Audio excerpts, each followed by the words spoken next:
আমরা ভালো নাই, আমরা প্রবাসীরা কেউ ভালো নাই। আজ ৩-৪ দিন হলো কারোর সাথে যোগাযোগ করতে পারছি না।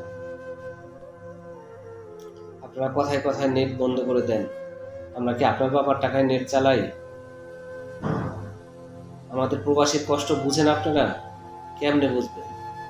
প্রবাসীর কষ্ট আসলে কেউ বুঝে না। আমরা যে প্রতিদিনকার মতো কাজ করি, ঠিক প্রতিদিন আমরা পরিবারের সাথে কথা বলি। কাজ করলে যেমন টাকা পাওয়া যায়, আমরা পরিবারের সাথে কথা বললে মানসিক শান্তি পাই। আমাদের এই শান্তির থেকে বঞ্চিত করে রাখছেন আপনারা। নেট কি আপনাদের বাবার টাকায় চালাই আমরা, না আমাদের নিজেদের টাকায় নেট চালাই?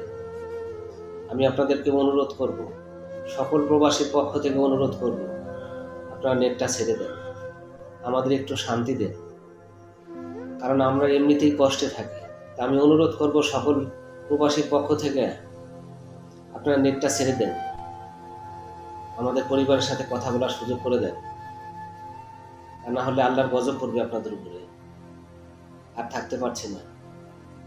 আজ 3 দিন আগে শুনেছি আমার ছেলেটা খুব অসুস্থ। এখন মতো ভালোভাবে জানতে পারিনি ছেলেটার কি অবস্থা, কি হালে আছে। এই মিডিয়া যোদ্ধারা যদি আপনাদেরকে দেশে টাকা না পাঠায়, তাহলে কি করবেন? আপনারা নেটটা ছেড়ে দেবেন। আমি সকল প্রবাসীর পক্ষ থেকে বলছি, প্লিজ নেট ছাড়েন, আমাদের কথা বলার সুযোগ করে দেন, আমাদের মনে একটু শান্তি দেন।